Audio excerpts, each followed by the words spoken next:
We are rolling live right now from Silver Sevens up on video. The sound is actually on, so you can hear us speak. So check out the video at Steve Cofield, at ESPN Las Vegas, at LV Sports Network, and also on the ESPN Las Vegas Facebook page. You can make comments. We'll react to some of the comments.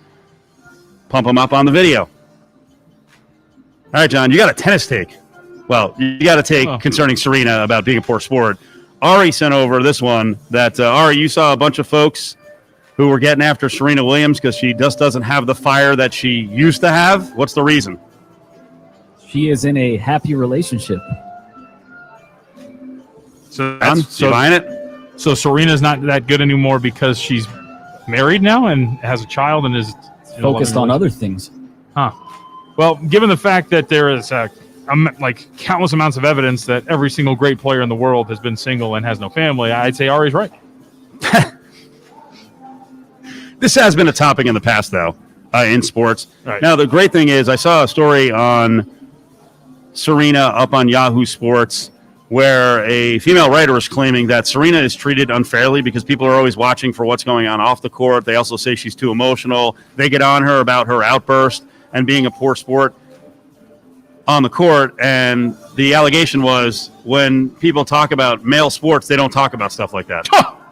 Okay. And this is like the fifth time I've seen a column like this.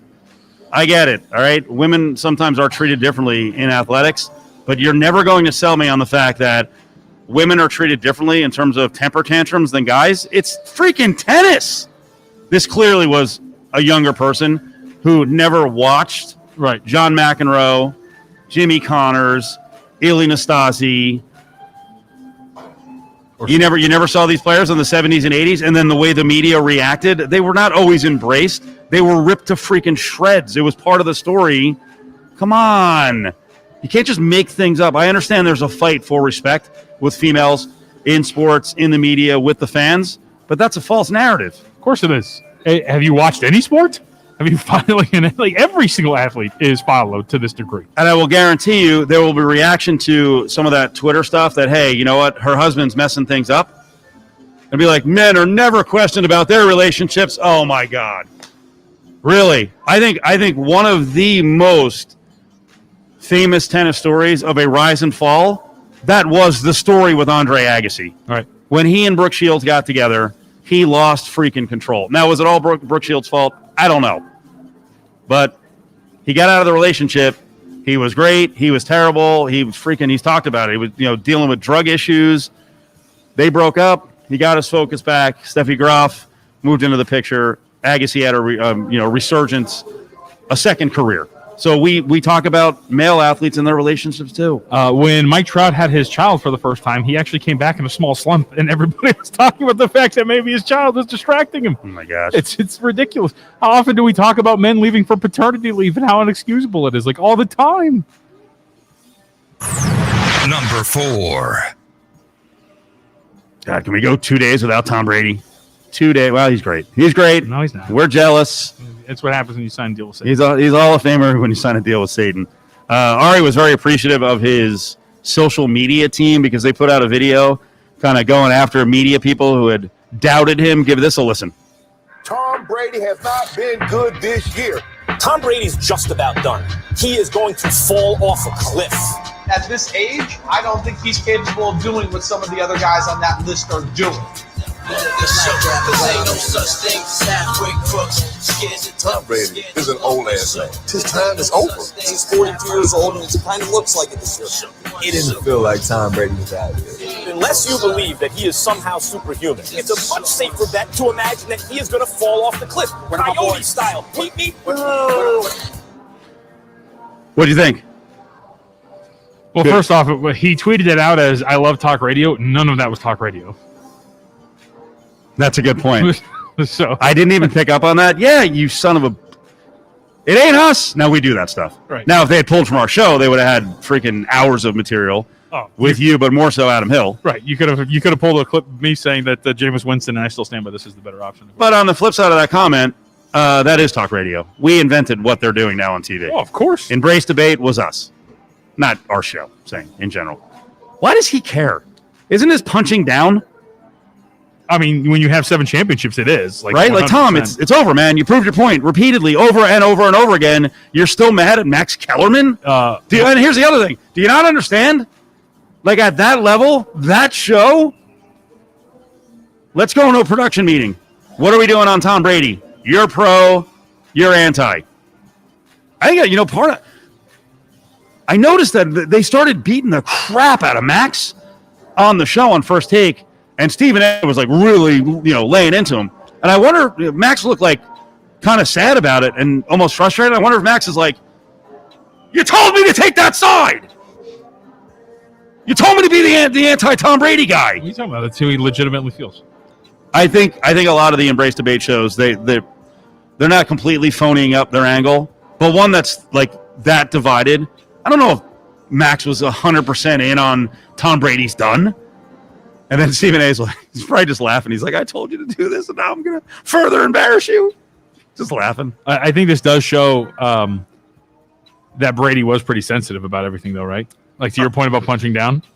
Yeah, but, I think it's silly, but, who are we to say? Are you not motivated by people who rip the crap out of you on your picks? Of course. Right? I've got a whole list of people I'm going to get someday. I don't. But I've already gotten them. Yeah. But we all get motivated. We're not comparing ourselves to Brady, and we're not, John's very successful. I'm not saying I've had Brady-like success. But if that's what motivates you, although I don't know that you need to put it out on a video and like keep punching back. Like, dude, you did it, man.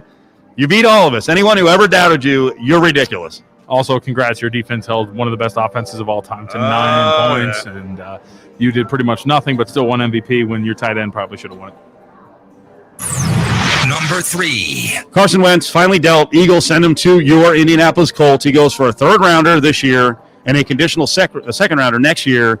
The 2nd rounder can turn into a 1st rounder based on what? What are the conditions? 70%, and they make it to the postseason, or 75% of snaps, I should say. He should play 75% of the snaps or 70% of them, and they make it to the postseason. If the Colts got Carson Wentz from a couple of years ago and they make the playoffs and they've now got a franchise quarterback for a 3rd and a 1st, the rest of the league is going to be freaking kicking itself badly. Yep.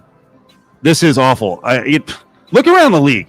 And again, don't come at us like, oh, I didn't hear you guys, beating the drum for Wentz. We kind of were. Right. Like, more of like, I don't get what's going on. Why doesn't anyone want him? We had John Marks on earlier from WIP in Philadelphia. He's their afternoon drive guy. And he was like, yeah, the locker room stuff from what he heard was very overblown. There were some guys who didn't like him, but it wasn't like, he's the biggest creep on earth, and the rest of the league is like, we can't bring in this, toxic guy into our locker room. That price is a steal for the Colts. There's so much upside if you can get back to the level. And I look around the league, and you and I debated the Niners and kind of Jimmy G versus Carson Wentz. That's fine. We disagree on where they are. What are the Steelers doing? A 3rd and a conditional 1st? All right. What are you doing with Big Ben? Let's go. Move on. Well, not only that, but again, like talking about this year, right? Like the last year we just watched. Your season the year prior in 2019 was held back because of quarterback play. You lost Big Ben 2 games in. You rolled with Duck Hodges, Mason Rudolph. It got you nowhere. Got you to 8-8 when potentially you could have been into the postseason. And then this past year, an ailing Big Ben, and again, they started out 11-0, but it was a fraudulent 11-0. We know that. You didn't address the quarterback position at all as a backup. You could have gotten Jameis Winston for $1 million, right? Anything like that. For some reason, they just refused to do it. And there was reports early in the offseason that they would be comfortable with the quarterback roster now if Big Ben retired. I have no idea what the thinking is in Pittsburgh. It's 2 years now. I have no idea what the thinking is. Another AFC team that clearly needs to transition to establish a franchise quarterback. Kansas City. The Patriots. I just saw a WEEI headliner on their website. Patriots weren't interested. For a 3rd and a conditional 2nd? What? Because they have Jarrett Stidham on the roster? Like, stop. They were. But again, I go back to, I don't know if maybe Philadelphia had convinced teams that they weren't going to take deals, and then maybe they just kind of called off everything in terms of the Patriots. Again, we don't know. We're speculating. But to look at their quarterback roster and to say that you weren't interested in Carson Wentz, unless they have these grand plans to move forward in the draft or, do whatever, and select a quarterback of the future, every team that doesn't have a quarterback should probably be interested in Carson Wentz, or should have been, I should say. What chance? Well, you're gonna feel this. I was just thinking, like, what chance is there that we're on the wrong side, that we're gonna have egg on our face, and this guy is a freaking disaster? And yeah, they just gave up a third and a second, and that was a terrible deal. Well, first off, there's totally a chance that this could end up with him being awful. But the point is, what you gave up for him, it doesn't matter if he becomes terrible. You got a great deal. And this is what's going to come back, and I'm going to do my best Adam Hill impression, right? 5 years from now, if Carson Wentz is awful and he's not on the Colts, it doesn't make it a bad deal because you gave up a third-round pick and a conditional second for a guy who has a really high ceiling potentially. So if he ends up being a disaster, sure, but you didn't trade 2 first-rounders for him. You traded a third and a conditional second. It's always going to be a good deal. Number 2. Now what for the Eagles? Jalen Hurts. He's the guy. I was just looking at a Twitter headline here on 97.3 ESPN radio, actually in South Jersey, which is East Philadelphia. I can figure out East and West in my head. Born and raised. Quote, intend to bring, you love AC, Eagles intend to bring in competition for Hurts. Let me read like a human being. Eagles intend to bring in competition for Hurts. I would assume, yes. Right. Now, where does the competition come from? Do you go out and sign a cheaper free agent quarterback? Do you make a run at Ryan Fitzpatrick? We have another one of those situations. Do you bring in Jacoby Brissett? You bring in Tyrod Taylor? What do you do? Or do you draft someone? I mean, do you use your 6th pick in the draft to draft a quarterback? Well, but if you're doing that, then that's not competition, right? That's your future. So I think just the phrasing of competition sounds like veteran who would push him in camp. I mean, like you brought up one. I love Jacoby Brissett. I think he's a great quarterback. I think if you want to use him as your starter for a year, we saw him before. And keep in mind, people always bring this up. He got injured that year for the Colts. Like after he got injured in that knee, he wasn't really the same. He's a quality quarterback that could start a season for you in the NFL. I would love an addition of like a Jacoby Brissett to push and potentially start for Philadelphia. But it also depends on where they think they are. Like, do they think they're a playoff team? Or do they think they just want to bring a guy in who's going to potentially help Hurts, like just push him and then he's going to be their starter? But I think Brissett's a great option. Fantasy football. What is Jalen Hurts? Some of the guys from the sports grid were discussing Hurts and fantasy football. He's got to be a QB1, right? Because you mentioned the ability to run, and you're buying all his cards, so you have to feel that way. I do too. I've always been a big fan of him. Jalen Hurts, a lot of what we think about him is colored by the fact that he was benched for Tua. Specifically, I think he's going to be an amazing fantasy football quarterback. He's huge. Like Jalen Hurts is a big dude, bigger, stronger than Carson Wentz even, to be honest. Like he is a great runner. I actually think he is a better thrower than people are going to give him credit for. Did you like any of that? Well, first off, that's my competition, so I hate you for playing it. No. I didn't really understand. Like, I don't know if he's a surefire number one. I think he's edge of a top 12 QB1, but you got to guarantee me that he's going to play the entire season. Right. And we're talking what do you need rushing from him?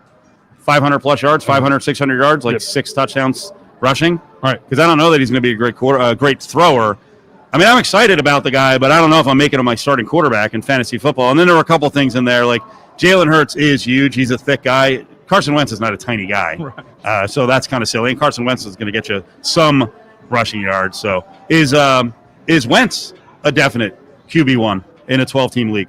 I would say probably definitely. Probably definitely nah. I'd say if he is, he's like 12 or 11. All right. You know what I mean? Like, I would roll the dice on him. I think with Reich that he has a really good chance to be a top-notch quarterback. I would say, yeah, like I would too. I'm just saying, like, again, given what we just saw, right? Is he going to immediately be like, all right, I'm circling him. I want him as my first quarterback I'm going to take. No. But if we're talking like late in a fantasy draft, he's still on the board. Sure. I'll take him. Number 1. By the way, PFF grade for Jalen Hurts last year, 56.2. That's not good, right? Scaling's 100. Do I get number 1? Do I get to keep talking about Jalen Hurts? How gaga are you for your GM with the Colts? Dude, I mean, the track. Well, think about this though. I mean, I think the track record right now kind of speaks for itself, right? You shipped off a first-round pick, and you got a quality starter, one of the better interior defensive linemen in the league, in DeForest Buckner. You found a diamond in the rough in Darius Leonard. He's not one of the best defensive players ever, but he is a quality defensive player. They have built that defense to the point where it is a very serviceable front seven with a whole bunch of late-round picks and quality deep free agent signings. From an offensive standpoint, they invested in the offensive line to now where it's one of the best ones in the NFL. Like, they found guys like Michael Pittman in the second round. It looks like he's going to be a really good job. Like, I don't know how you can look at what Ballard has done to this point and hate it. He's got to be at least one of the better GMs in the National Football League at this point right now. Given everything he's done with the Indianapolis Colts, the wheeling and dealing, the not overspending on guys in terms of acquiring them, whether it be money or whether it be draft assets. Like, I talked with Michael Lombardi about this. He was asking me this the other day when I went on the show on VSiN, and he was, they asked me about, the rumor that they were going to ship off 2 first-round picks. I'm like, that's not Ballard. Ballard's not going to ship 2 first-round picks off for a guy like Wentz. He's going to have his deal, and he's not going to budge from it. And sure enough, that's exactly what happened. If you're a team that is a question mark at general manager and team building, like maybe the one in our backyard, would you not want to be a GM like Chris Ballard with the way he's set up the Indianapolis Colts? He's very good. Is he as good as the Raiders GM tandem? I would say yes. What? I don't think there's a question about that. If you look at the Colts roster, how many guys are you saying really reached on that guy? If you look at the player development, how many are you saying that guy came in and he was really disappointing? How many guys have they drafted and then shipped off before they played a snap for them? Who's the Colts, Darren Waller or Max Crosby? In your face. What do you mean by that? Like, diamond in the rough that they found is incredible? Yes. I think I just named Darius Leonard. They have a couple. Right. It's like, wait, I don't understand what the question is. I think there's a lot of those guys that's on that roster. No, I'm not going to get off on the soapbox or walk down from the soapbox. I was really hammered yesterday. I really want the Raiders offseason to be a big offseason, and this patient, 3-year approach here moving forward. Come on, let's start moving. You see how the Colts operate. Right. Like the Colts, they tried to patch it up with Phillip Rivers. I think most of it was Rivers' decision to walk away, but I also think he was probably facing Colts management who were like, you need to walk away. Mm-hmm. Like they weren't going to go into another year. And I'm not trying to make some quarterback comparison to Derek Carr because I think Derek Carr is very good, but the Colts are moving and shaking all the time. Like it's winning time. And before today, they didn't have a franchise quarterback. What were the Colts looking at a quarterback? If they don't land Carson Wentz and nothing else pans out.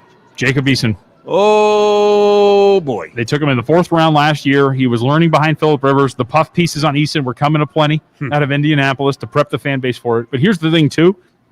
Speaking of how great Ballard is in team building, they acquired Carson Wentz. Again, this guy's going to be owed about $23 million this year, all that stuff. With the acquisition of Wentz, they still have $40+ million in cap space this year. Wow. And and people got mad and they're like, why isn't he spending money? Everything. And look at this. Well, sit tight. Mm-hmm. Let's address what they could do with the money. Yeah, we're in Vegas, but the Colts are the story of the day. The Eagles are the story of the day. We've seen all these big defensive names out there. Colts have enough money. They could actually add one of these big defensive names. And that's why this move, in some ways, hurts the Raiders. It's one of the competitors for one of those wild card spots. This was not a great day for the Raiders, Wentz going to the Colts. It's the Big 5 at 5, brought to you by Battle-Born Injury Lawyers. If you've been injured, call Justin Watkins at Battle-Born Injury Lawyers, 570-9